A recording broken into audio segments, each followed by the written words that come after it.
want you to think about the second group of people that came to celebrate Jesus, and it's the shepherds. I totally dig the shepherds. They're my kind of dudes. They're like, blue collar, salt of the earth. They're in Luke 2, verses 8 through 20. And, they're out in the field at nighttime doing their shepherd thing. They'd all collected the sheep and put them in a pen, make sure they're all safe and hunkered down. Probably had a campfire going, chilled maybe a little bit from the night sky, doing their normal, regular shepherd routine that they'd done night after night after night. I mean, it's just like repeat. And they could do this in their sleep, no pun intended. They're doing the thing. And they're hunkered down. And I always laugh when I read this. I think about that angelic visit, that says, hey, don't be afraid. Okay. And then this angel makes an announcement, and the shepherds, and then they have that angelic host that comes down, glory to God in the highest, peace on earth, and the glory of God fills, and this is nighttime with their sheep. This is not their normal, customary, routine night. I think some of them peed their pants. I really, really do. Probably tunics since maybe, whatever. But I just think that freaked them out. It would have freaked me out.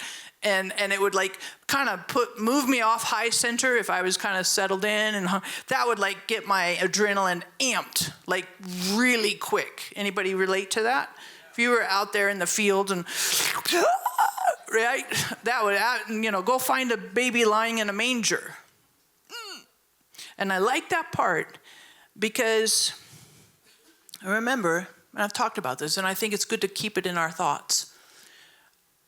The shepherds received direction on finding Jesus related to their profession. A baby lying in a manger. The angel didn't appear to the wise men and say, hey, wise men, go find a manger. Because that's not the wise men's context.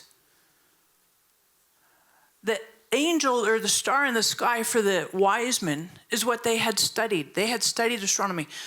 And I appreciate that God speaks to us in unique contexts.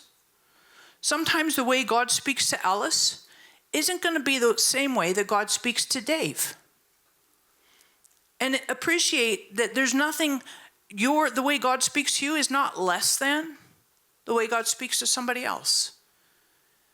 The way God directed the wise men is through their context and some of their profession. The way the angels directed the shepherds was through their context and their profession. Sheep. They're going to know where mangers are because they're shepherds, right? And they're like, oh, Bethlehem. It's not a huge, big city, booming metropolis. It's a backwater little town.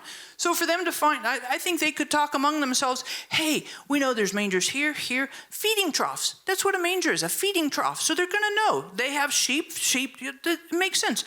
So they know, here the mangers are this house, this house, this house. So let's make sure we hit through all those because we know where the mangers are and we can find the newborn baby lying in a manger. I love that. I love that God speaks to us and knows how you are fearfully and wonderfully made and what it means to get your attention and to help guide and direct you. I think that's completely cool.